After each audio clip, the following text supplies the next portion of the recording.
So this is something I wasn't expecting to do, but I'm going to try to break down all 12 episodes of Alter Memory, starting from episode 1 all the way to episode 12. Now, these videos won't be consistently coming out. They're kind of like random now when they're coming out, but I decided to do episode 1 now to try to get that out of the way. So, yeah, BlazBlue Alter Memory episode 1.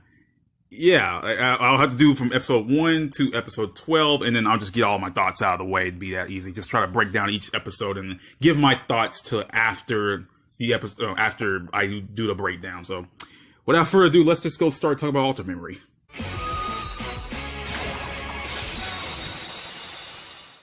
So, the episode opens up with Ragna heading into the cauldron of Kagutsuchi, claiming that the smelting is near completion.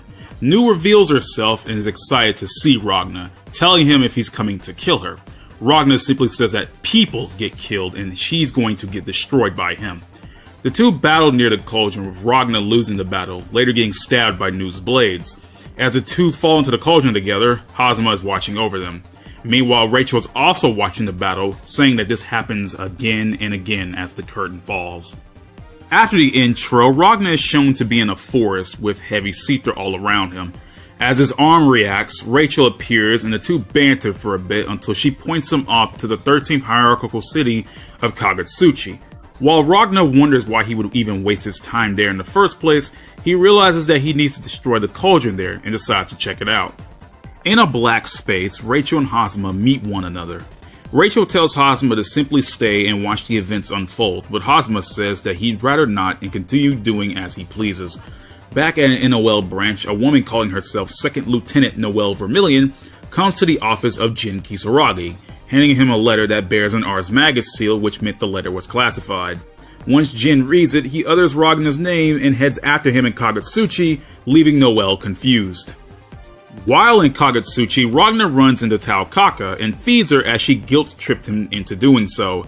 Tao claims that she's looking for a guy named Ragna the Blood Edge, showing him the infamous poster. Tao also says that she wants to lay in the sun and enjoy her time, leading Ragna to flash back to his life in the church with his brother and sister. As Ragna leaves the restaurant, he has another flashback about training with Jubei when he was a teenager. Jubei tells Ragna that the azure is no one's power, and for him to never forget that. Meanwhile, Rachel says that Ragna's eyes are filled with hatred as both his home and his kin were both taken away. Hazama and Noelle finally arrive in Kagutsuchi, with Hazama telling Noelle that her mission is to catch Jin and bring him back. Noelle says that she is not to engage in any kind of contact with Ragna the Blood Edge, as he is now in Kagutsuchi, and while she's here, Hazama says that Noelle should check out the city. Annoyed of Tao following him, Ragna heads off by himself and falls asleep in a vacant spot. Noelle arrives to his location and lets him rest on her lap. As Ragna sleeps, he has a nightmare about his home burning down with his brother, now wielding a sword, next to his sister as everything burns down.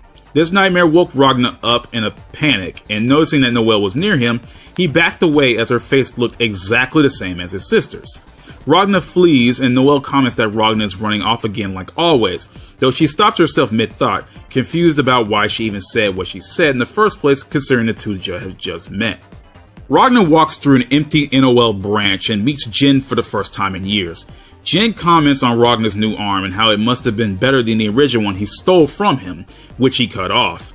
The two fight and the struggle ends in Ragna's victory. Coughing up blood, Jin told Ragna that he was too weak to finish him off, but Ragna brushes Jin off, leaving him injured on the ground.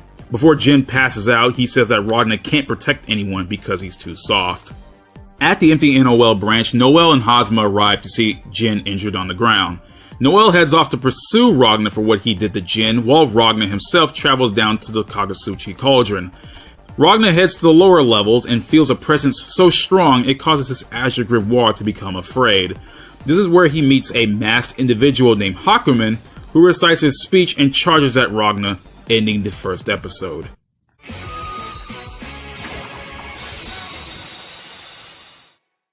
Hello everyone, welcome back to my BlazBlue Alter Memory breakdown and review series. This is the second episode called The Azure Successor.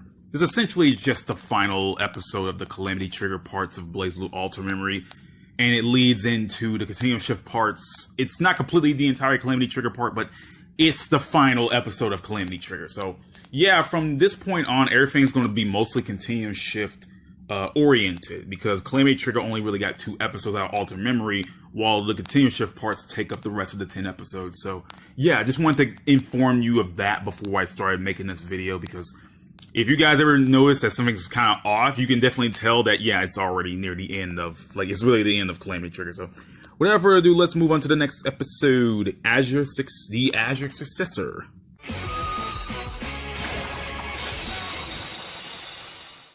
So the episode begins off with Ragnar fighting off Hakumen, with Ragnar himself not being able to do much to Hakumen. Overseeing the battle is yet again Rachel, who comments that it is ever the same, and says that it is Kokonoe's cue to enter the stage. Hakumen claims that destroying Ragnar will prevent a great calamity, but before he can strike him down, a set of magic circles halts his movement, which Hakumen, cursing that the Grimalkin had used phenomenon intervention. This Grimalkin is none other than Kokonoe, who had attempted to restrain Hakumen, but he had managed to break out of it. Kokonoe tells Ragnar to bail and that he has no chance against Hakumen, but Ragnar says that running from a fight isn't his style. Ragnar then decides to activate the BlazBlue and rush at Hakumen, signaling Hazama, Rachel, and Noelle that something is about to happen. As Ragnar and Hakumen fight, Rachel says that everything that has happened up until now is known to her, but beyond it, it is unknown. Noelle reaches the Kagutsuchi cauldron and notices that she has been there before, and things felt familiar to her. Ragnar's azure glows in response to the cauldron. Noelle then slips into a robotic mode, and Nu arrives to the scene, reusing animation from the first episode when she faced Ragnar for the first time, telling her to state who she is. Still in her robotic tone, Noelle states that she is the Boundary Interface Prime Field Device number 12, while Nu is an anti-Sankishin core unit and the Boundary Interface Prime Field Device number 13, otherwise known as Nu, which is the first time we actually hear her name stated. Nu tells Noelle that her existence is a paradox and that she should self-destruct. Noelle says no and that her existence is a priority. Nu then decides to eliminate Noelle and the two begin the battle. Noelle shows off the best animated thing in the entire show, that being when she summons Bulwark for the very first time.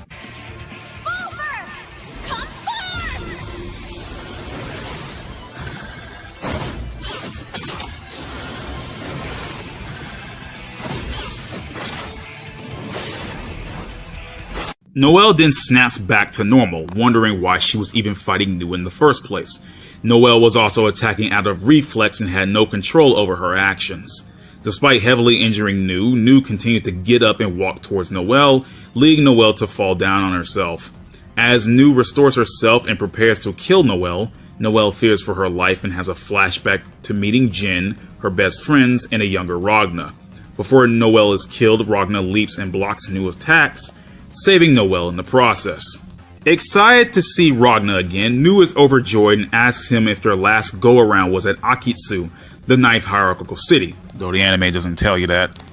Ragnar claims that he doesn't care and that she is going to be broken, not killed like a person. Nu tells Ragnar that she hates the world just like him and continues to mess with Ragnar, telling him that the last time they fought, Ragnar brutally attacked her over and over, smiling while he did it. Ragnar tells her to shut up and not to talk with her face, since that disgusted him. Nu also says that she has a new body and can talk, unlike the last time they fought each other. Nu says that she and Ragnar are a lot alike, how they both want to destroy everything in the entire world, including the world itself, and that they can easily do it together.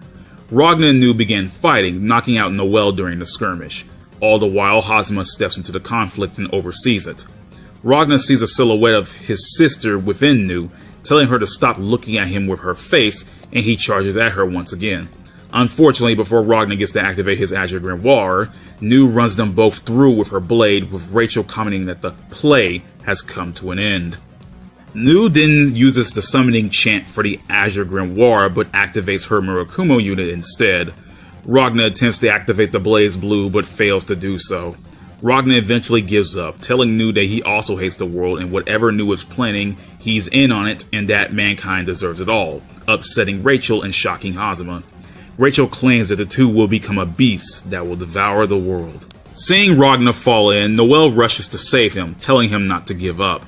Ragnar flashes back to a memory of his younger sister also telling him to never give up, cutting back to Noelle, who catches his hand, saving him from falling into the cauldron as Nu falls in herself.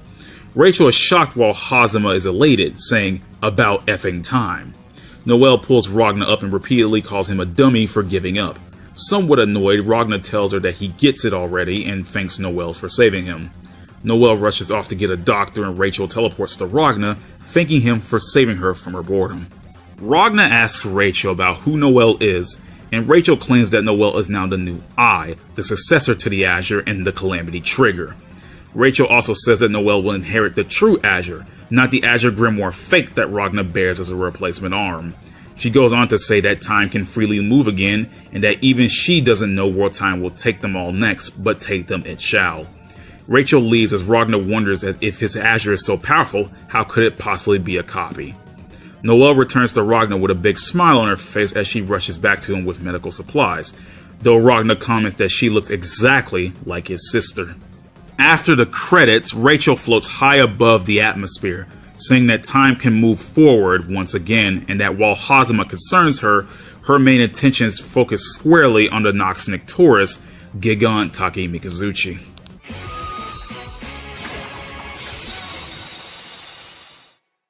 Hello everyone, welcome to episode 3 of my BlazBlue Alter Memory Breakdown and Review. We finally reached the third episode, known as The Observing Eye, or the... I actually can't remember what the English version even called the name, but The Observing Eye is the name of the episode. So, without further ado, honestly, let's just get on with this episode. This episode is actually just the final bits of Calamity Trigger, and they lead into the Continuum shift parts. And the thing about it is, like, there's some stuff that are sprinkled from the Calamity Trigger parts into the Continuum shift parts, and I'm not the biggest fan of it, and there are some things that have been left out, but hey, you know, this is the anime adaptation, might as well just, you know, move on about it. So, let's get on with the third episode, The Observing Eye.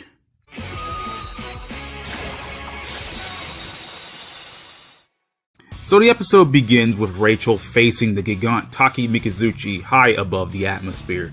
Taki Mikazuchi appears out of the satellite, charging a beam. Rachel then activates a large shield called the Tsukuyomi unit, blocking the beam fired by Taki Mikazuchi. The beast then retreats back into the satellite, with Rachel commenting that it will be another 4 years until it reawakens. Meanwhile, down below, Hazama leaps into action, telling Noelle to look at him. When she does, Hazama now turns more manic, with Ragnar now calling him Teremi, as it reveals that this Teremi person was also present at Ragnar's home during the church when it burnt down. Ragnar attempts to attack Teremi, but Rachel halts him, telling him that this is a fight he can't hope to win. Ignoring Rachel, Ragnar and Teremi begin to battle. Teremi later retreats, while Rachel explains to Noelle that when she looked at Hazama, his spirit endured, which confused Noelle since all she did was simply look at him. Far away, two women named Lychee and best girl Linois head outside to see that a stray beam from Taki Mikazuchi's blocked attack from the Tsukuyomi unit had hit a nearby mountain range. Behind them is a young man with a top hat and a robotic companion with him. Rachel teleports Ragnar and Noelle to a vacant spot, informing Kokonoe that Teremi has made his return, with Kokonoe saying that she's been waiting to take him down. As Rachel leaves, she tells Noelle that she hopes that she can accomplish something for all of their sakes. Noelle questions Ragnar why he seems so familiar to her, and why he was a part of her life in the past despite her having very few memories of her own past, but Ragnar tells her to scram. Upset, Noelle runs away while Ragnar notices that someone was behind him, telling them to come out. It was none other than the boy with the top hat and his companion from earlier. Ragnar notes that the boy is a bounty hunter while his companion is a Nox Nictoris. The boy, Carl Clover, calling the Nox Nictoris his quote-unquote sister, has her attack Ragnar, telling the man that the Azure Grimoire will be his. Meanwhile, Hazama calls up a man named Relius Clover and has a chat with him about how Noelle, or in this case number 12, had inherited the true Azure, with Relius figuring that she was a quote-unquote failed attempt. Hazama goes on to say that the monolith is ready to go, and in 2 to 3 days, the cocoon will begin to form. He says that once they get a hold of Noelle, they're ready to use the power of the God Killer. but Relius wonders how Ozma even plans on awakening her as a Murakumo unit. Ozma figures out that if he can break the limiter on Noelle's Noxmix Taurus bulwark, he can awaken her as a Murakumo unit. Ozma makes 2 more calls, to check up on Jin, who is now in the hospital, and to have Tsubaki Yayoi, a friend of Noelle's, to come down to the 3rd hierarchical city of Iwasu, where Ozma is. Ragna continues to fight Carl and his sister, eventually beating Carl and falling into an underground city as a person with a squirrel tail watches from afar.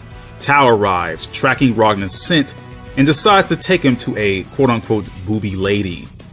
While Ragna is knocked out, he has a flashback once again about his home burning down. Jin stabs Ragna while his arm is cut off by a mysterious man who gloats about seeing Ragna in pain. The man had revealed that he had killed a woman before burning down the church, and revealed his name as Yuki Terumi before he left with Ragna's sister. Ragna awakens to find himself surrounded by Kaka kittens before Tao sends him outside to play. A woman in red, introducing herself as Lychee, tells Ragna that she patched him up and reaches over to touch his azure grimoire, but stops, wondering why he just doesn't siphon her soul since he'd heal faster that way. Tao declares Ragna as her friend, now calling him good guy, and wants him to play with her, with Ragna going along with it. Meanwhile, Noelle rants about Ragna being mean to her, but pumps herself up and moves on her way. Relius finally arrives, and Jin leaves the hospital, though still injured and not at 100%. After the credits, Tsubaki Yayoi arrives to Hazuma's office, with him telling her that she has been ordered to assassinate Noelle Vermilion and Jin Kisaragi.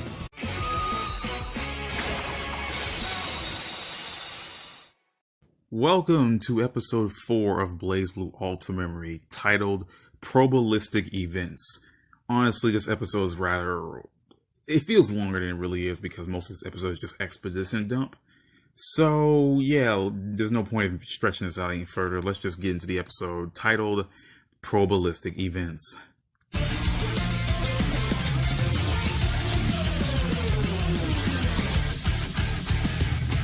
So the episode begins with Noelle meeting Jin for the first time in the military academy, with Jin catching one of Noelle's poems that flew away from her.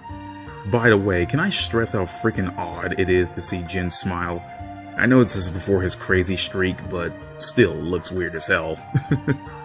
After all that, the episode shows off that Hakumen is being tracked by Kokonoe. Hakumen attempts to break free, leading Kokonoe to put up more restraints on him, and telling the faceless samurai that his power of order must be allowing him to quote-unquote bend the rules, as he shouldn't be able to break free. Kokonoe goes on to say that she needs Hakumen as he has this Susanoo unit, while Hakumen says that Kokonoe has her mother's crude tongue, offending her. Meanwhile, Rachel is in a white space surrounded by 3 chairs. The chairs wonder why Rachel would even deploy the Tsukuyomi unit, since Takemikazuchi would have reduced the quote-unquote irregularity to ash had Rachel not acted. Rachel counters back, asking the 3 why they would even release Terumi from the boundary. The 3, now known as Takamagahara, claim that they only want to keep the world in balance, and that this reality is approaching something known as the Continuum shift event, due to the appearance of the successor of the Azure. Takamagahara go on to say that they're going to control the events that go forward, and eliminate any irregularities that may happen. While Rachel believes that the Takamagahara are treating themselves like a god, they deny that belief and only say that they've been created by man and therefore cannot reach any kind of divine status, unlike the Master Unit, whose distortions affect the world. Rachel asks if releasing Terumi is going to help this, but the Takamagahara reassure her that they can handle it. They also ask if Rachel will return to them, but Rachel doesn't answer, only saying that while they can see most of existence, they really can see nothing at all. Meanwhile, Noelle and Makoto meet up for the first time in years, with Makoto telling her about the Takemikazuchi blast, though Noelle was unaware of it due to her being down in the cauldron levels. Makoto explains that the Takemikazuchi was a Noxmix Taurus, a weapon that was used during the Dark War, but it was too powerful, so it was locked away. Noelle flashes back to her days in the military academy with Makoto and Tsubaki.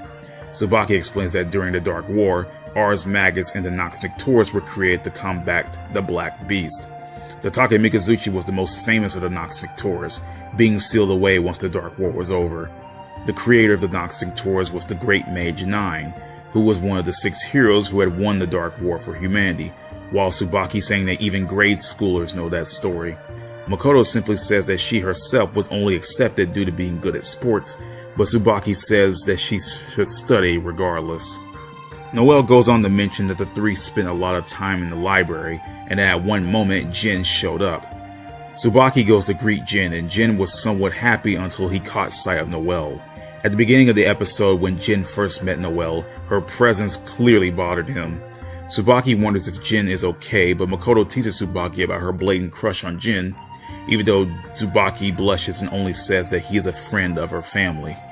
Back in the present, Makoto informs Noelle that Jin had escaped the hospital he was in, and theorized that he is probably aligned with the enemy, whoever that is, and that Tsubaki is now in the Zero Squadron and is heading towards Kagetsuchi. Makoto says the Zero Squad, also called the Wings of Judgment, is the enforcement unit, and that she is on a mission to track down both Noelle and Jin in order to assassinate the two, shocking Noelle. Heading to Kagetsuchi, Tsubaki then flashes back to her conversation with Hazama. Hazama mentions that the order to kill both Jin and Noelle was an imperial order, directly from the Imperator, and that the only reason that they needed to be killed is that they aligned themselves with Ragnar the Blood Edge. Afterwards, Tsubaki sacrifices some of her blood to unlock a door in order to find the sealed armament Izayoi, telling herself that she wasn't expecting to use it against Noelle and Jin. Even with her clear order, Tsubaki is rather conflicted. Traveling through a dark city, a still injured Jin is continuing to look for Ragnar. High above, Rachel glances down upon him. Jubei appears out of nowhere to meet up with Jin, telling him his name. Jin notices that Jubei is the name of one of the 6 heroes, and Jubei tells Jin that this world needs to keep balance, and that balance comes from the power of order, but it can also destroy the world if not used properly, tipping the scales. Jubei retreats, telling Jin to find him if he's ready to confront the power of order within him, silently saying that they quote-unquote grow up so fast. Elsewhere, Noelle informs Makoto that Jin bailed the moment he learned of Ragnar's presence in Kagetsuchi, while an upset Makoto had realized that she had met Ragnar down in the Kaga village and failed to apprehend him. Makoto recommends Noelle to head down to the village to catch Ragnar.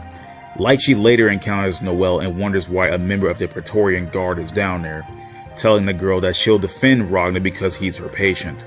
Noelle wants to know where Ragnar is because he saved her life earlier, and that if she doesn't see Ragnar right now, that her friends will die. Lychee, now with Noelle, meets up back with Ragnar and Tao. Ragnar had removed his bandages, and Lychee had learned that Ragnar's wounds have been somewhat healed faster than normal. Rachel suddenly teleports to the room and later chats with Lychee, telling her that the object that she's been looking for all this time has landed in her lap. Rachel refers to herself as a quote-unquote acquaintance of Kokonoe, which surprises Lychee. Ragnar and Noelle chat for a bit, with Noelle wondering what Ragnar's relationship is with Jin. Ragnar simply says that the two are enemies and reminds Noelle about the cauldron they saw, enforcing his plan to destroying all of the cauldrons and all of the NOL branches, including Teremi along with them. Noelle asks about what Teremi did to him, but Ragnar tells Noelle that it isn't any of her business, somewhat surprised that she isn't running away from him. Noelle says that she isn't running away because she needs to confront Jin herself. Meanwhile, Hazama and Relius are scheming, saying that they almost have all of their pieces back in place, ending the episode.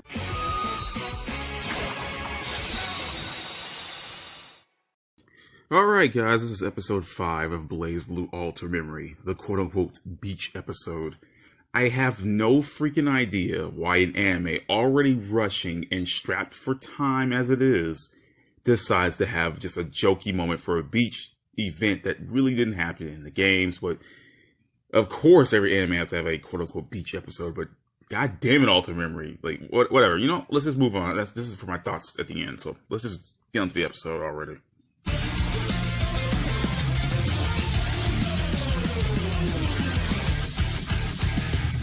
So the episode begins with a cameo by Valkenheim. He begins pouring Rachel tea as they discuss about Teremi and Takamagahara for a little bit.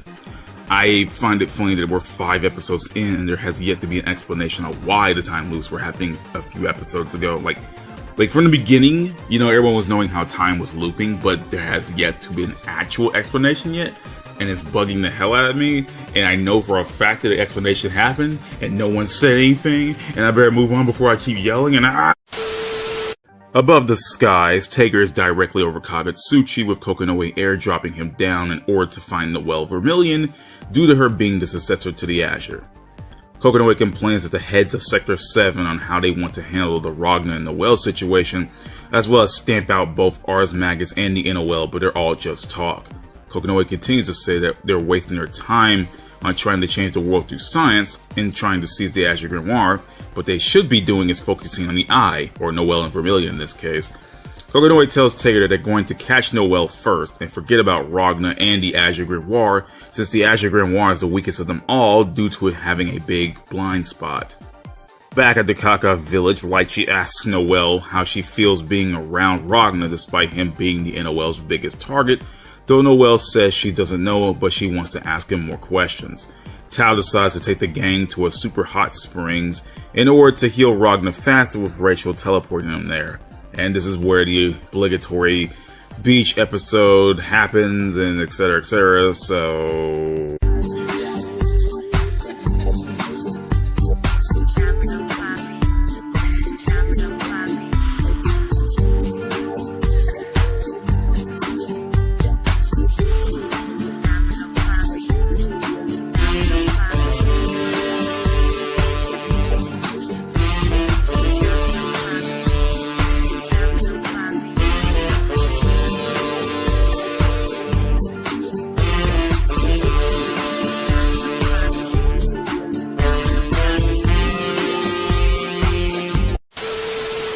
Back at the Alucard mansion, Valkenhayn has deduced that both Ragna's and Noelle's Azures start to react to one another, and says that it is all going to Rachel's plan.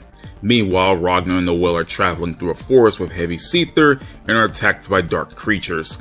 Without his sword, Ragna says that they're out of options, but Noelle jumps ahead of him, summoning her Bulwark, and again reusing the best animation in the entire show for the third time, and attacks the monsters.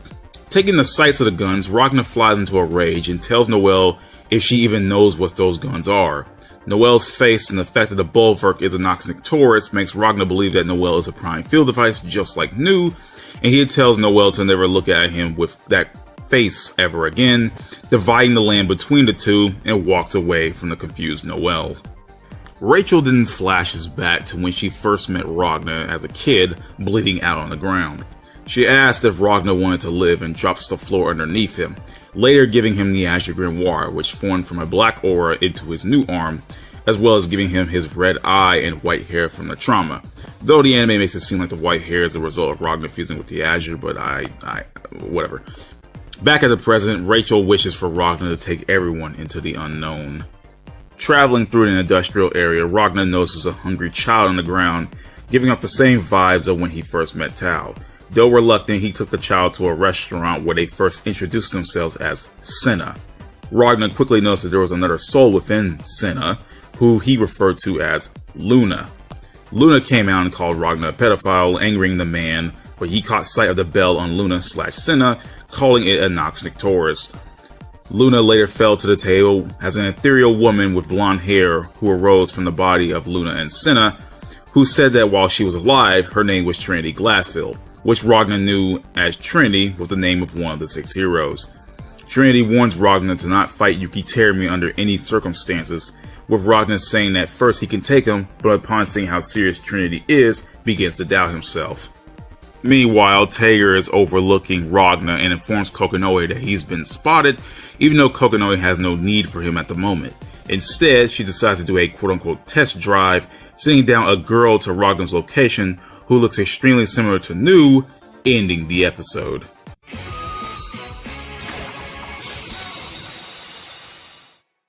So we finally reached the 6th episode of BlazBlue Alter Memory. Holy crap, we're halfway done. We're actually halfway done with the review and breakdown. Only 6 more episodes to go. Oh my god, dude.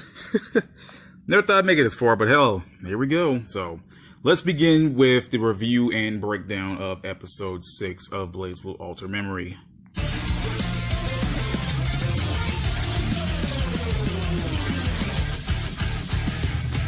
So the episode begins with Ragnar fighting off this mysterious blonde version of Nu. He then runs off as the girl chases after him, knocking back some of her attacks and clashing blades with her. Before the girl could attack Ragnar again, she stops in her tracks and calls out Ragnar's name, with a shocked Kokonoe wondering if she, her name is Lambda by the way, still has bits of Nu 13's memories still in her. Kokonoe later has Tager take Lambda back and the two leave. Kokonoe wonders if the reason that Lambda has Nu's memories within her is because of the quote-unquote life link. Meanwhile, Jin is still chasing down Ragnar until he is approached by a mysterious ninja who introduces himself as Bang Shishigami, and that the scar on his face was because of Jin. Jin remembers that he has fought Bang back at Ikaraga and the two battle with Bang defeating Jin in one hit. Bang then realizes that Jin was already injured prior to the fight due to him bleeding. Elsewhere, a saddened Noelle was heartbroken that she was finally getting closer to Ragnar, only for him to reject her once again, but she snaps back to focusing on saving Jin and Tsubaki. She notices Lychee walking ahead of her and guesses that Jin had stopped by her clinic in order to get healed.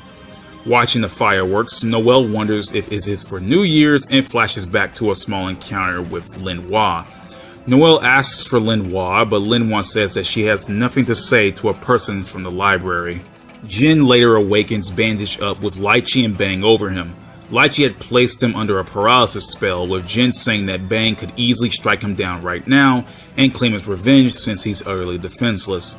Bang denies Jin's offer, telling him that there isn't any point of taking a life of a wounded enemy and would rather have Jin back at 100% so they could fight fairly.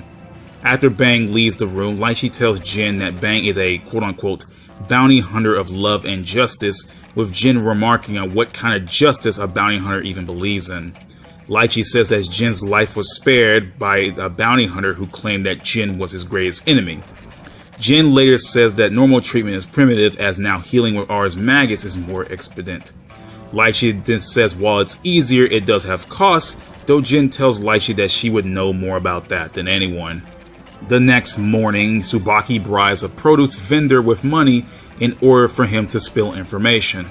Elsewhere, Ragnar remembers Trinity's words on not to fight Terumi under any circumstances, as he cannot fight him now with the current state of the Azure Grimoire, or else he will die. Bang talks of the tranquility in the area, with him offering to take Jin around to see the sights. Jin accepts and the two head off. While traveling, Bang and Jin encounter children who immediately see Jin as a threat, with one of them expressing anger on how the NOL took Ikaraga and his father's life. Bang says that while they lost a lot of loved ones and lost their homes, they should smile and show that they really didn't lose anything. Jin calls Bang a hypocrite for telling the kids to not take revenge on the ones lost, while Bang says that he doesn't want the children to go through the same path of revenge like him and shoulder that pain for the rest of their lives. Bang leaves Jin, telling him that he really isn't a threat due to being so injured. After Bang leaves, Tsubaki meets up with Jin. Jin notices Tsubaki's outfit, and she tells him that she volunteered due to her being a member of the Yayoi family in the Duodecim, and glory to the Imperator. Jin asks Tsubaki on why she would stain her hands in the wings of justice, but Tsubaki simply tells Jin that he is charged with insubordination, as well as having gone AWOL from the hospital he was in. Tsubaki attempts to convince Jin to return willingly, but Jin denies her, saying he has something to do, with Tsubaki saying if that's something he has to do, involves Ragnar the Blood Edge. An angry Ragnar decides that he is going to take down all of the Prime Fields who used the face of his sister, but then he starts remembering his times with Noelle and telling himself that it doesn't matter. Back at Tsubaki and Jin, she unleashes the sealed armament, now sealed Armagus, Izayoi, with a shocked Jin yelling at her for what she's wielding. Tsubaki deploys a barrier and says that she doesn't have much time left, telling Jin that she's been given an imperial order to kill him and she's only following orders. Tsubaki says that killing Jin is the last thing she wants to do, but Jin tells her to stop using the Izayoi or it'll steal her quote-unquote light. Jin reaches for Yukiansa, the first time the name was mentioned, and that's by me, but he wasn't able to draw the blade, with Jin wondering why the sword won't obey him. Before Tsubaki can do anything else, Hazuma's voice rings through, enforcing that killing Jin is an imperial order, and her eyes goes blank, stabbing Jin straight through with the Izayoi and killing him, with Tsubaki telling herself that she didn't want this. Up high, Takamagahara claimed that having the power of order die might lead to the end of the world, so they decide to eliminate the event distortion, rewinding time back to the moment before Bang left Jin. This time, however, Jin leaves with Bang. Meanwhile, Hazuma says that he wasn't aware of do-overs, but saving Jin doesn't really matter to him in the first place since it doesn't mess with his plans. Kokonoe tells Lambda to sleep well because she needs her idea engine in order to take down Terumi. Bang later tells Jin to leave as he figured that a member of the NOL was hunting him down. I honestly don't know how he knew that, but whatever, as fighting him with a blade that cannot be used isn't honorable. Bang also says that it might not be the blade that's the problem, but Jin himself. Bang speaks about his master and how Jin had the same eyes he did when he fought Bang's master. Meanwhile, Tsubaki arrives to another city and runs into Noel, ending off the episode.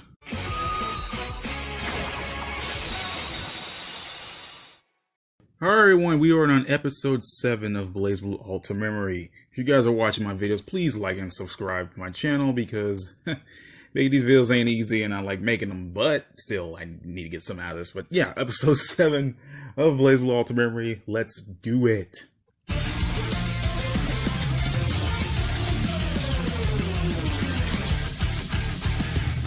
So the episode begins with Tsubaki encountering Noel, Ragna continuing on his travels, and Makoto walking through an empty NOL branch.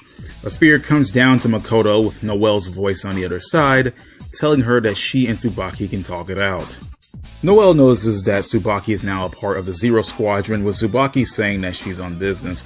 Already knowing what Tsubaki was going to say, Noel simply says that Tsubaki was sent an imperial order to eliminate both Jin and Noel herself. Tsubaki attempts to get Noel to come back willingly so that the Imperator may soften the punishment, but Noel refuses, wondering why killing Jin would even matter to the Imperator. Noel goes on, telling Tsubaki that something big is about to happen in Kagutsuchi, with the recent earthquake and Ragna the Bludge being tied to her own mysterious past. Tsubaki asks why Jin and Noel are even connected to Ragna, with Noel defending Ragna as she believes that he isn't a bad person at heart, and there must be a reason for the things he's doing, and that the NOL are in the wrong. Tsubaki yells back at Noel, telling her that defending Ragna, a terrorist, is no better than defying the Imperator, and says that if Noel won't come back willingly, she'll strip her of her rank, charge her with insubordination, and sentence her with expulsion from the NOL. While Makoto rushes to save her friends, Relius gazes upon the two women. Tsubaki then activates the easy way after not being able to take in Noel, and tells her if she is going to resist, then her life is forfeit. Tsubaki claims that the Seal Armagus Izuyori has been in her family for generations. Up high, Rachel and Ragna reach where Relius is, with Ragna catching sight of the robotic woman near Relius, asking him if she is a Nox Nectoris. Rachel says that Relius would be wise to just watch, but Relius is content just watching his creation Noel, or in this case number 12, and says that he needs to retrieve her for research. While Rachel says that is interference, Relius calls her a hypocrite and informs her that she meddled quite a bit using the Tsukuyomi unit against the Take Mikazuchi, also bringing up the Susuyomi unit in the process. Tsubaki and Noel begin fighting, with Tsubaki being shocked that Noel has a Nox Nectoris, and tells Noel that of course she gets the things that she doesn't deserve. Noel tells Tsubaki that Bulwark won't allow her to pull the trigger on her precious friend. Relius mentions to Ragna that Noel is a thing, the 12th boundary interface prime field device, and she is also a creation of Relius, leaving a shocked Ragna to ask whether if Noel is even human at all. Hazuma's words ring into Tsubaki's head once again, telling her that Noel has usurped Tsubaki over her true position in the world, taking everything around her that she doesn't deserve. Hazuma goes on to say that Noel is someone who had terrible grades and no personality, and yet she is the one who stands by Jin's side, while Tsubaki gets to do nothing but overglorified trash duty, even telling Tsubaki that Noel shouldn't exist or even be here in the first place. Hazuma further says that if Noel isn't stopped right now, she'll continue taking until Tsubaki has nothing left, unlocking Tsubaki's hatred of Noel and leaving Hazuma to revel in it, only using her as a tool to awaken number 12. Noel then slips into her quote-unquote robo mode and overwhelms Tsubaki, snapping back to normal shortly after. Tsubaki charges at Noel, preparing to finish her off until Ragna jumps down to block her attack. Tsubaki blames Ragna for existing, saying that if he didn't exist, Jin would still be here, but Ragna ignores her, telling Noelle if they don't shut up and just fight, then he'll tag in. Relius approaches Noelle, grabbing her by the neck, and expresses his disappointment on how she is still a defect despite becoming successor to the Azure, leaving afterwards. Tsubaki's eyesight began to fade, so she then retreated. Noelle rushes after Tsubaki after Rachel encourages her. Ragna tells Rachel that he isn't as stupid as she thinks he is, and tells her that Rachel brought him here to see everything that happened. Rachel tells Ragna that the smelting isn't complete yet on Noelle, in answer to him saying that Noelle had different eyes than his sisters. Rachel tells Ragna that now he knows the truth, he must do something, and with that, she leaves.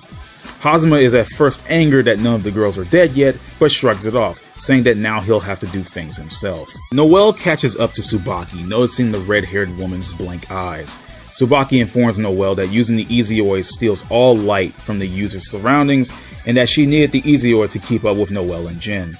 Tsubaki tells Noelle that she is much more amazing than she gives herself credit for, while Noelle says that Tsubaki is kind, dependable, and a friend that Makoto and Noelle herself loves very dearly. Tsubaki confesses that she wishes that Noelle would just vanish from her life, but Noelle still says that she loves Tsubaki, even after she just recently tried to kill her, and that Tsubaki didn't want to kill her, only following the orders given to her. Tsubaki decides to forget what happened here, but next time she will finish her orders, leaving Noelle alone in the rain. Makoto finally catches up to Noelle, with Noelle running into Makoto's arms, crying, which caps off the episode.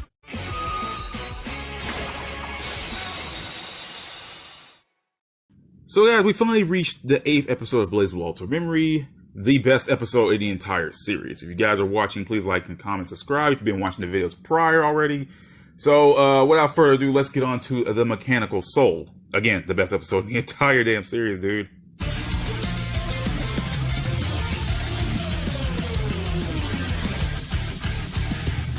So the episode begins with Hazuma walking through the sewers, talking about Ragna's meddling in his plans of causing chaos in the world.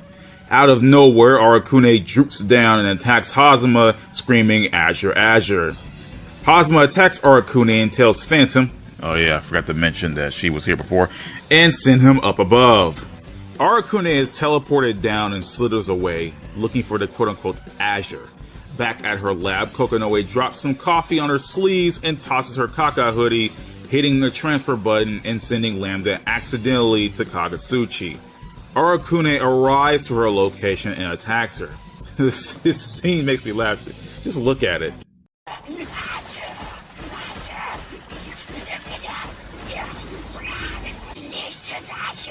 Danger level A. Imminent harm. Anyway, Ragna arrives just in time to save Lambda from becoming Arakune's food. Arakune sees Ragna and begins screaming Azure again. Ragna strikes Arakune, leading him to slip back into the sewers once again. Upon seeing Lambda's face, Ragna gets defensive.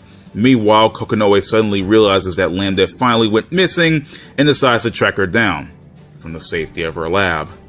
Seeing that Lambda isn't attacking him, Ragna leaves her be, but rushes back to her while she's on the ground. When he comes back, he notices that Lambda is looking down at a bug-like creature. While Kokonoe is hacking into the NOL's mainframe, just to later learn that everything is down, Lambda analyzes that the creature is called a Tartar, and that Ragna says that it must have come from Arakune, as word on the street is that Arakune has a bunch of creatures inside of him. Ragna asks Lambda for her name, but she couldn't say anything, as Ragna deduced that she couldn't do much without Kokonoe. Ragna decides to give her his name instead, and Lambda spells out his first name, grabbing onto him later. Since Kokonoe couldn't hack into the NOL mainframe, she calls in a favor. The scene cuts to Makoto and Noelle. Wait a minute. Did Noelle just sit there with Makoto and cry all night? You know, what am I kidding? Of course she did. Makoto tells Noelle that she's been sniffing around and learned that Hazuma has no records regarding his past, and says that she doesn't trust Hazuma for a second, that there is something snaky about him. Okay, that was clever. Makoto mentions that Kokonoe at Sector 7 could take them in, but before she can elaborate further, all she says to Noelle is to trust her, and that she can figure things out for both Noelle and Tsubaki. Ragna and Lambda start walking together as he says he couldn't leave her alone. He has to rush back to her once again when he sees Lambda on the ground for the second time, watching the Tartar as she says that his vital signs are dropping. Ragna notices a cut on it and tells Lambda that it is dying due to that cut, and since it is away from Arakune, he guessed that the Tartar was getting nutrients from Arakune that is lacking, but Ragna commends the bug on from being a fighter for surviving so long despite dying. Ragna begins looking through the grass, so Lambda imitates him, tossing around random grass as well. Ragna tells her not to be so random and that he's looking for something called Aqua Leaf, so that they can use it to heal the Tartar. Ragna says that when he was training with Jubei, they never had medicine around, so if any of them got sick, the forest was their pharmacy, and that the Aqua Leaf should be around due to the light seether in the area. Lambda manages to find the Aqua Leaf, with Ragna saying that they hit the jackpot. Theory. Huh? Subject is male. Males are rare. Therefore, he's worth saving. You're asking why I helped? It's not like I had some big reason to do it. The way I look at it, I just let something that was alive keep on living. All of us die someday. End of story. But that doesn't mean you have to let it happen like you don't give a damn either way. You fight it, tooth and nail, you know? And if you can't win that fight by yourself, it's alright if somebody else tags in and lends a hand.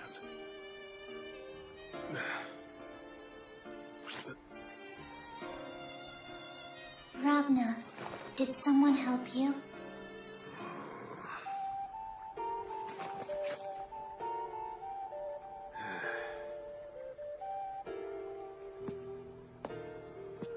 Yeah, a couple of someones. Wouldn't be here today if they hadn't. Lambda offers Ragna the Aqua Leaf when the Azure Grimoire starts leaving him in pain, but he tells her that the leaf isn't going to help that. He takes the leaf, turning it into a grass whistle, making a song. Interested, Lambda paces back and forth in front of Ragna, with Ragna handing her the grass whistle, letting her try it out.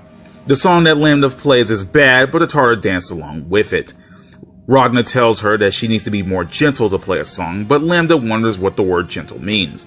As the wind starts blowing, Lambda brushes up against Ragna, telling him that she was cold. Lambda notices that the Tartar has died and asks Ragna what she could do. Ragna says that she doesn't have to do anything but keep his memory alive in her soul. If it fades away, she should let it, as she would have done right by him. Lambda asks what a soul is, and Ragna says that he doesn't know exactly where it is, but it is something that makes you feel warm when you're happy and cold when you're sad. Ragna tells Lambda that she was real gentle with the Tartar as she lays it to rest. Tager spots Lambda with Ragna and informs Kokonoe about it. Tager takes Lambda and Kokonoe thanks Ragna for keeping an eye out for her. Ragna tells Kokonoe to let him know who Lambda is, and Kokonoe says that she took the 11th Prime Field device and put the soul of Nu in there, making her a living weapon. Kokonoe reveals to Ragna that Lambda's purpose is to be used against Terumi, and that they're looking for Noel to bring her into Sector 7 before Terumi could get to her, because if he does, he is going to smelt her. Ragna vows to protect Noel as he remembered the words he told Lambda, to keep something living, to keep on living, and that Noel should count as well. Meanwhile, Hazma and Phantom meet up with a sleeping woman with purple hair, opening her eyes as the episode ends.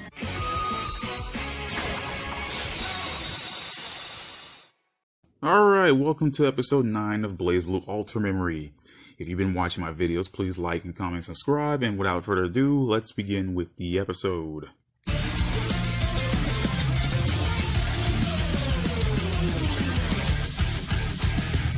So the episode begins with Hazma talking to the Imperator, the purple-haired woman from the last episode.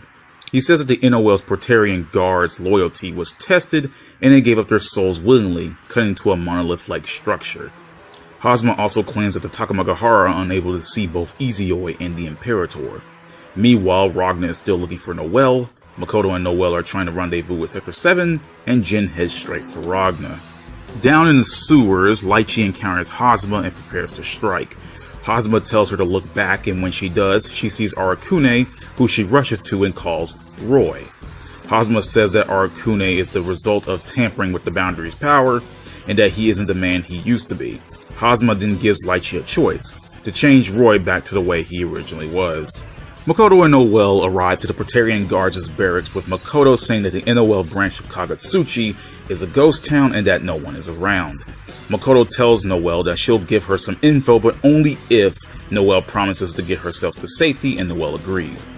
Makoto claims that the Kagutsuchi NOL branch was completely empty and that there was a quote-unquote giant altar at the top, connected to the cauldron down below, and she believes that Hazuma killed all the guards.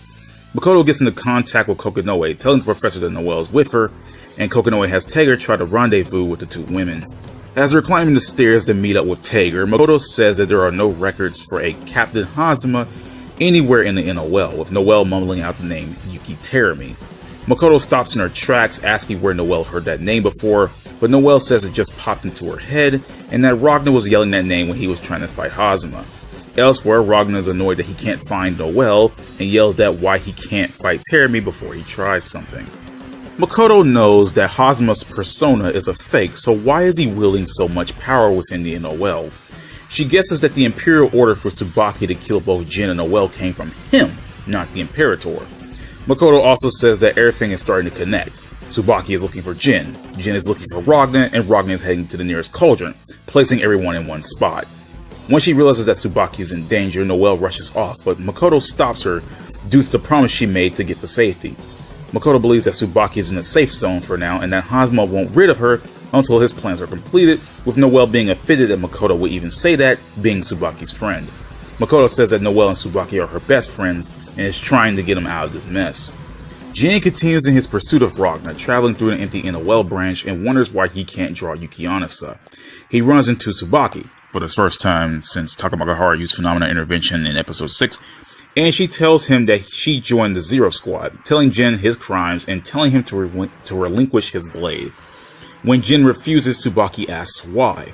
Jin says that he has someone to find, and that when he lays his eyes upon them, he'll have his answer. Tsubaki resorts to using the Easioi, and the two bow with Jin unable to draw Yuki-Anasa. Tager arrives to the rendezvous point, but meets Hazuma instead, telling Tager that his communications are down because of the Easioi, which I failed to mention because that's been happening for the past couple episodes. Tager and Hazuma do battle while Jin and Tsubaki continue theirs. Her eyes begin to hurt as the Easioi begins to steal her light, but Tsubaki tells Jin that she's been doing this for the Imperator, a being of absolute justice, a being of light who condemns all evil and brings peace to the world. Though Jin asks what kind of crime that Ikaruga pulled to make them suffer, since they wouldn't bend to the Imperator's will, and that their homeland was annihilated because of it. Tsubaki simply says that Jin has more blood on him than her, due to him being the very person who won them the war against Ikaruga, but Jin tells her that a lot of soldiers within the NOL were opposed to the war, and were killed by the Zero Squad for it, the order enforced by the Imperator. Tsubaki continues to defend the NOL despite Jin's words on why the NOL is nothing but a hotbed of corruption.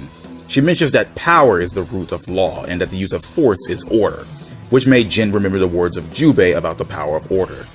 Now realizing himself as the true arbiter of law and order, Jin's doubts are washed away as he finally draws Yuki-Anasa once again, striking Tsubaki as his power has been greatly increased. Jin tells Tsubaki that the Imperator is an agent of chaos and will imbalance the world. Pushing her limits and not caring if she loses her light, Tsubaki increases the power of the Easioi and heads back onto the offensive. Jin defeats Tsubaki, telling her that she'll die for them, but what has the Imperator done to earn her loyalty, and that the Tsubaki he knew was much smarter than that. A defeated Tsubaki's outfit turns black as well as her eyes turn red, and she begins crying at how she lost both Jin and Noelle. Jin realizes his purpose in this world, and that before, Yuki-Anasa controlled him, but now that the sword will obey his will, and that his true enemy has been found, his brother. Ragnar meets Jubei, who tells him that he doesn't have to win his fight, he just can't die. He tells Ragnar that if he dies, he's nothing more than a man who lets revenge take him over and get him killed. Ragnar waves him off and says that he isn't some kind of hero, that he's just some guy who's going to destroy a cauldron and kick some ass. Along with Rachel, Valkenheim appears with Jubei saying that the younger generation has to do things themselves. Noelle and Makoto arrive to the rendezvous point to see that Hazuma defeated Tager. He turns to see the women and tells Makoto that she did a great job bringing the quote-unquote mannequin there straight to him. He says that he is going to beat Makoto to a pulp and take Noelle. Back at her location, Tsubaki prepares to kill herself since she's lost everything, but not before the Imperator comes down to her, telling Tsubaki that her life isn't hers to throw away since she exists for the Imperator's will, bringing new light into Tsubaki's eyes. Meanwhile, Ragnar finally arrives to the NOL, but encounters Jin instead, ready for the second round of their fight, ending the episode.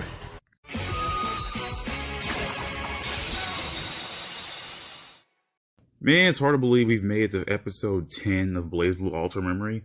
I have 2 more episodes to go. Damn. Hard to believe it, but yeah. We can finally get into episode 10 and do this review and breakdown of BlazBlue Alter Memory. Yay! 2 more episodes.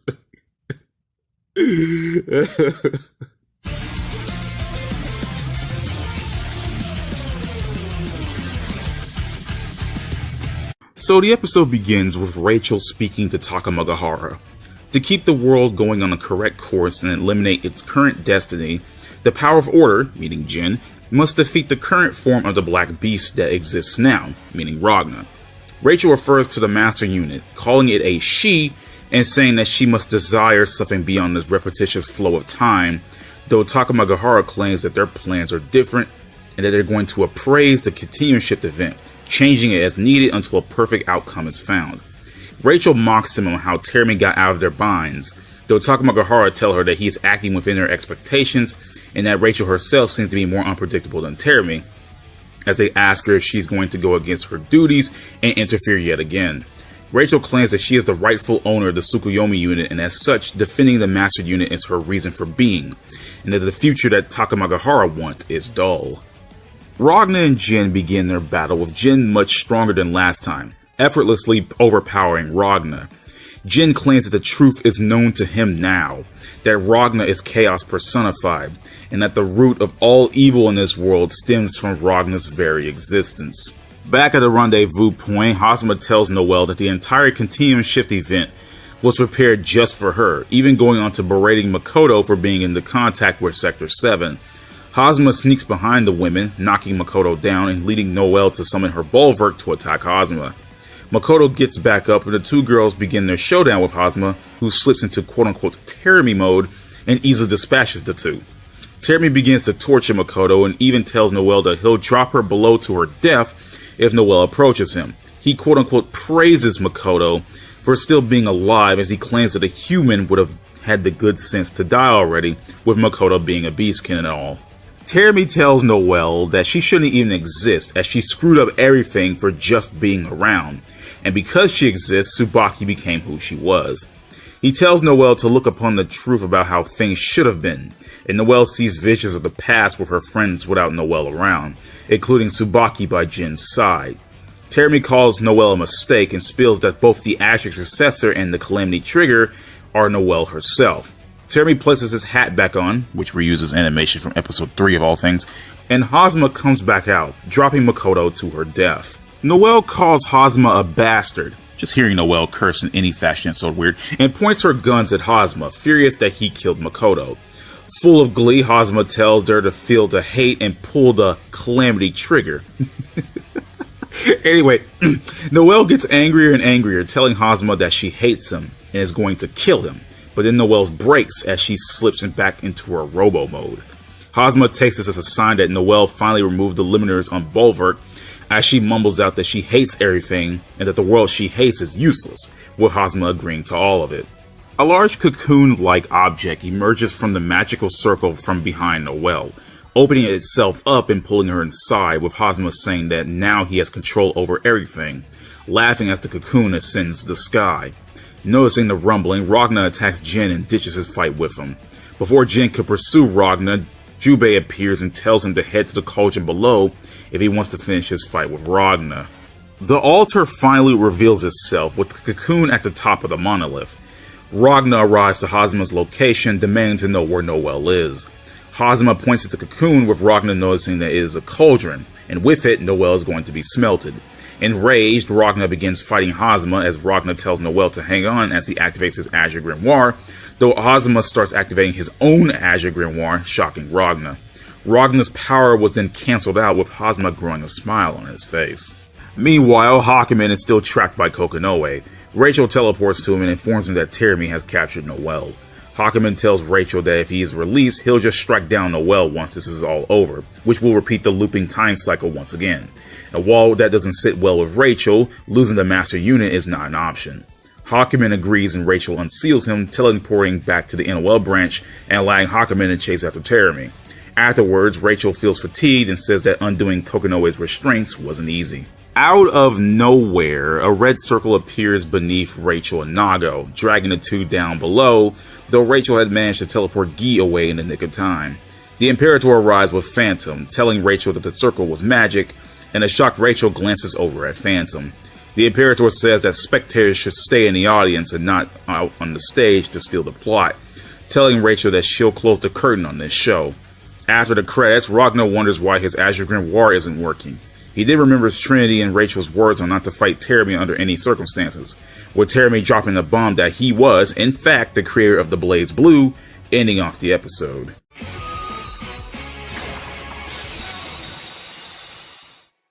So we did it, guys. We finally reached episode 11 of BlazBlue Alter Memory. One more episode to go. This is the second to last episode. Holy hell. Hard to believe we made it this far, but we're so close to being done. I can just feel it. But yeah, episode 11 of BlazBlue Alter Memory.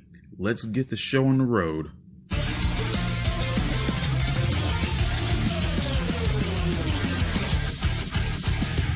So the episode begins with Ragnar and Teremy beginning to fight. Ragnar felt a strange sensation from the cocoon and says that it is the heartbeat of the Black Beast, with Ragnar asking Teremy if he was creating another one. Teremy dismisses the idea, simply saying that the Black Beast was nothing more than a failure and the result of a cauldron going haywire. Teremy decides to tell Ragnar a story since Noel is still being smelted.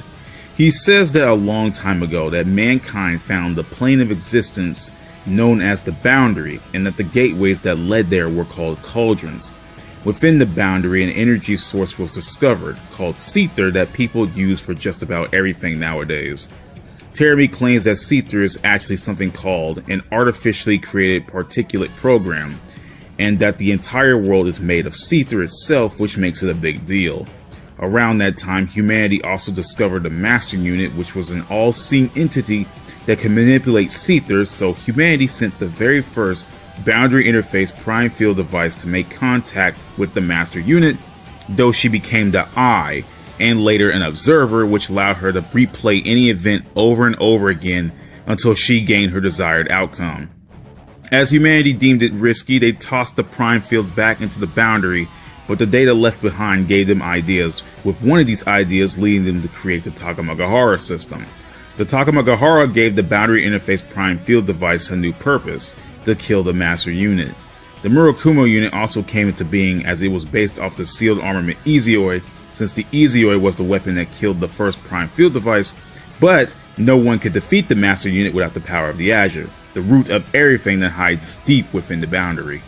Teremy says that it wasn't much, but he managed to steal some of the Azure, going on to creating the Azure Grimoire, though neither he nor Ragnar have the real BlazBlue. Teremy goes on to say that the Azure Grimoire and the Murakumo unit didn't fuse the way he wanted to, so that resulted in the creation of the Black Beast. Teremy claims that Noel doesn't need the Azure Grimoire as she is the perfect prime field device with the true Azure already within her. Teremy calls out to Noel, telling her to awaken as a Murakumo unit, and yelling that the world is filled with lies, lies, lies, lies, lies, lies, lies, and is going to show everyone the truth called despair. Teremy declares that in the name of Susanoo, she is a Murakumo unit no longer, that she's Kusanagi, the god-killing sword.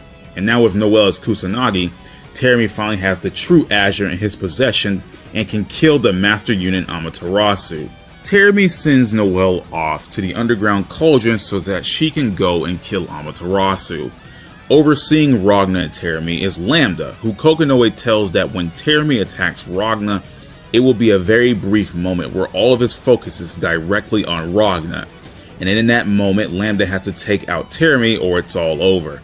Noel reaches to the cauldron below but encounters Hakumen instead, her calling him Susanoo, and as a Sankishin he must be killed, leading the two to engage in a fight.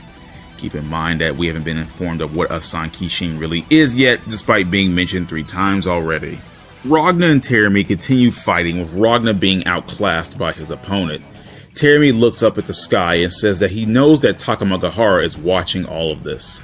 Ragnar gets back up as he remembers his words about Jubei telling him that he doesn't have to win, he just can't die.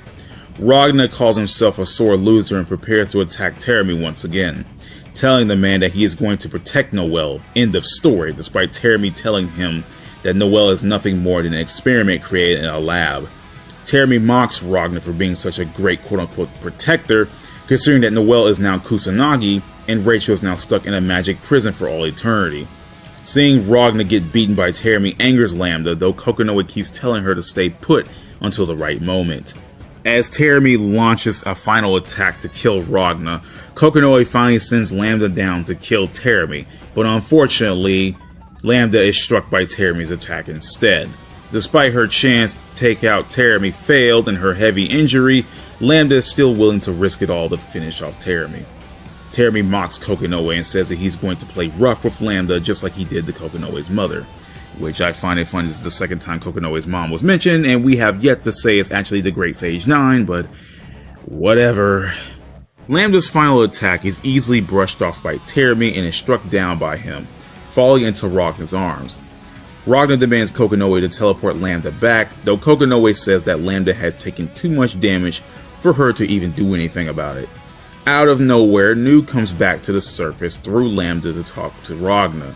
Nu says that she remembers all the moments she had with Ragnar through Lambda, and at peace, Lambda/Nu dies and fuses with Ragnar, with Kokonoe saying that Lambda connected her idea engine with Ragnar, and Ragnar telling Lambda why did she have to die for a man like him. Kokonoe tells Ragnar to use the idea engine as Ragnar activates his Azure Grimoire, even though Teremi claims that he'll just shut it down again. Despite this, Ragnar begins to overpower Teremi and go on to defeating him once and for all. Down and nearly out, Teremi goads Ragnar on to kill him, but before he does, Guy flies to Ragnar and warns him that Rachel is in danger. Ragnar heads off, leaving Teremi on the ground, for some reason. Noelle and Hakumen continue their quote-unquote fight until Noelle notices Jin in the room, with Jin wondering if Noelle is still herself or not. He tells Hakumen that all he wants to do is kill Ragnar and he won't let anyone stand in the way of denying him of that. He also tells Hakumen to go away as he claims that relics from the Dark War aren't welcome here. Using his power of order, Jin declares Noelle is now an evil that must be destroyed, and he draws his Yukianasa. Ragnar and Guy travel to the area where Rachel and Nago got trapped by Phantom and the Imperator, and Ragnar manages to save the two. Rachel notices that something has changed within Ragnar, though Ragnar was more concerned about Rachel not thanking him for saving her. Ragnar heads off, saying that the two of them have to go save Noelle. Back at the cauldron, Jin is tiring in his fight against Noelle, though he stops Hakumen from stepping in. Jin is then attacked by one of Noelle's swords, but he is then saved by Ragnar. The two of them team up to fight back Noelle, ending off the episode.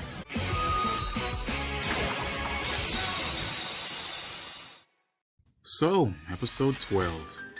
I can't even believe I made it this far, honestly. I wasn't expecting to be as committed as I was to finishing Alternate Memory in this form of breakdown and reviewing it.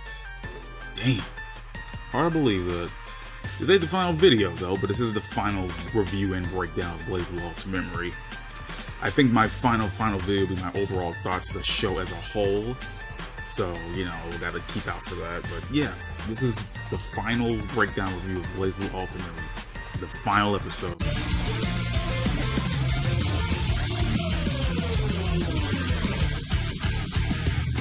So the episode begins with Ragnar heading off to save Noelle, even though Kokonoe claims that there is no way of saving her in this state, and that Rachel says that Noelle is now beyond even her own power. Ragnar asks what will happen if Noelle goes into the cauldron, with Rachel telling him that if she does, the world will end since that is Noelle's purpose, to destroy. Jin and Ragnar continue their battle with Noelle, with Ragnar telling her that she's just Noelle, not Kusanagi nor the God Killer's sword. As the three battle, Rachel and Hakumen are watching over them. Rachel remembers a conversation she had with Ragnar before he confronted Noelle. She tells Ragnar that the Azure Grimoire functions essentially like a cauldron, and with it, Ragnar can easily shatter Noelle's soul, and if he can't, Hakumen will be ready to cut her down. Back in the present, Hakumen tells Rachel that she knows that Ragnar and Jin can't win, and if Rachel says if they can't, he can cut Noelle down, something Hakumen gladly agrees to. Noelle expresses her hatred towards the world and everything in it, that everyone is two-faced and that everything is a lie and that she needs to destroy it all. As Noelle summons her large blade, she says that she hates the world and the world hates her. Noelle throws her large sword down, hitting Ragnar directly, but despite that, he stands back up once again, fighting back against Noelle's laser barrages. Listen, you. Survival of target confirmed. Readying barrage.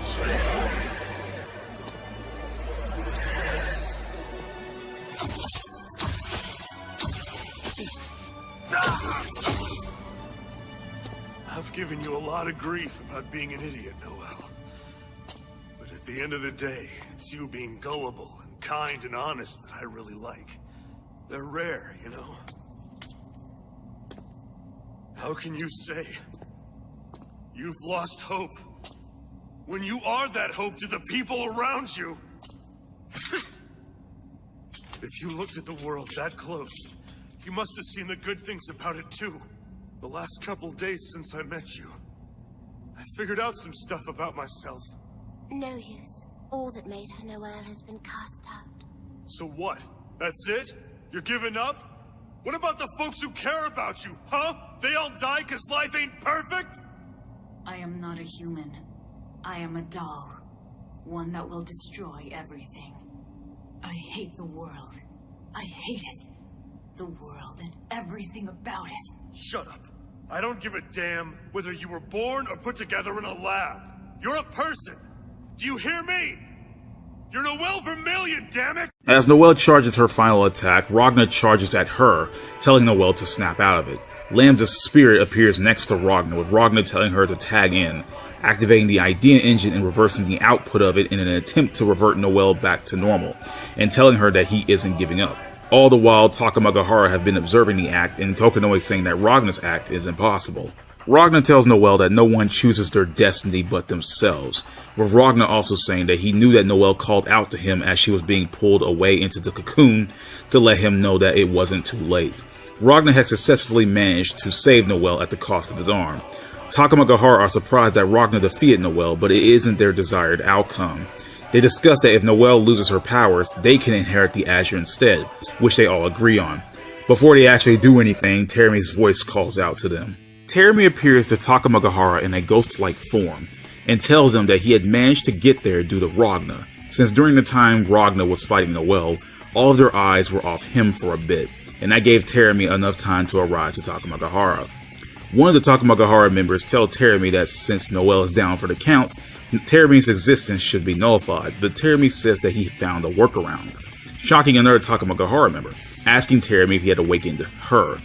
Terami has Phantom infect them all with a cognitive virus with so many mathematical equations that will theoretically cause them to spend all of eternity to solve them all, allowing Terami to wipe them all out in one shot. The light comes back to Noelle's eyes, as well as her green eye color, as she tries to apologize for all the things she said, but Ragnar stops her, telling her that he already forgives her. Rachel congratulates Ragnar on saving Noelle, calling him a brute but a gallant one. Jin gets up and calls Ragnar brother, which shocks Noelle, asking if the two are brothers. She also notices Ragnar's missing arm, crying into him as she tells him that he is supposed to have 2 arms and calling him a dummy, being a callback to when she cried into him on episode 2.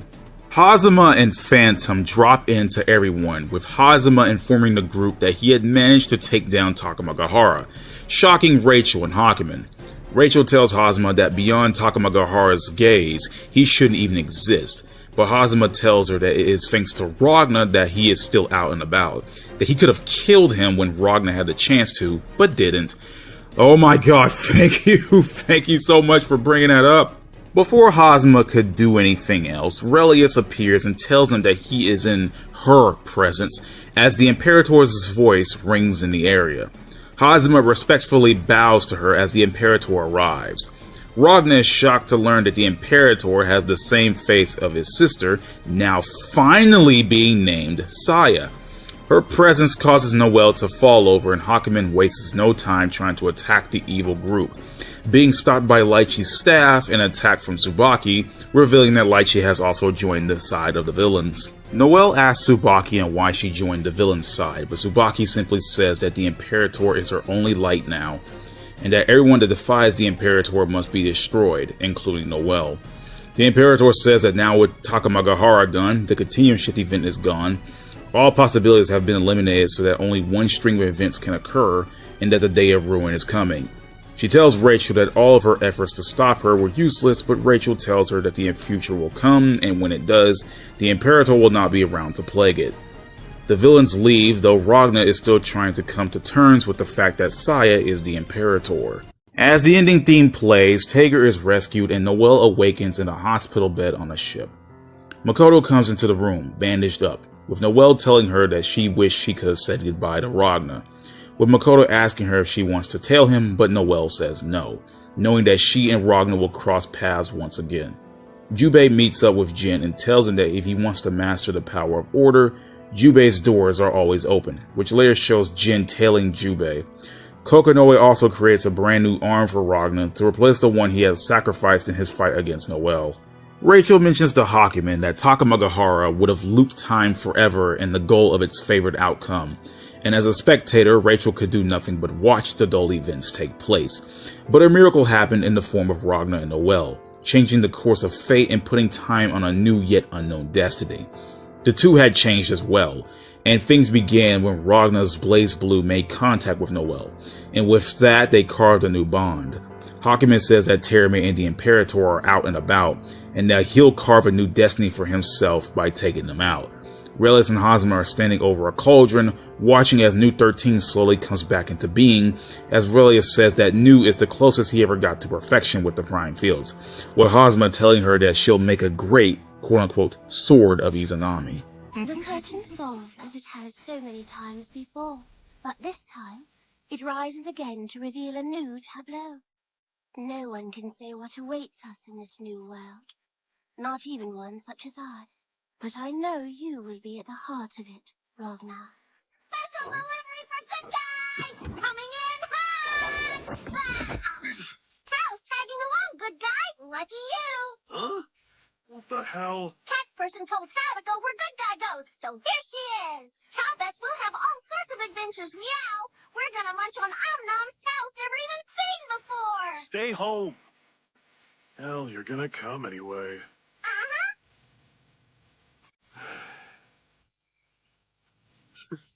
Moving out, Taukaka.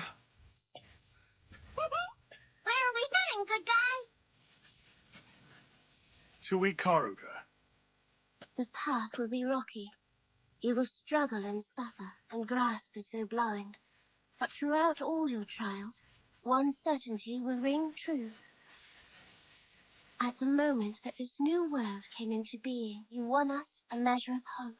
Whatever may happen next, be brave, Ragnar the Blood Edge, and protect that fledgling hope for all of us.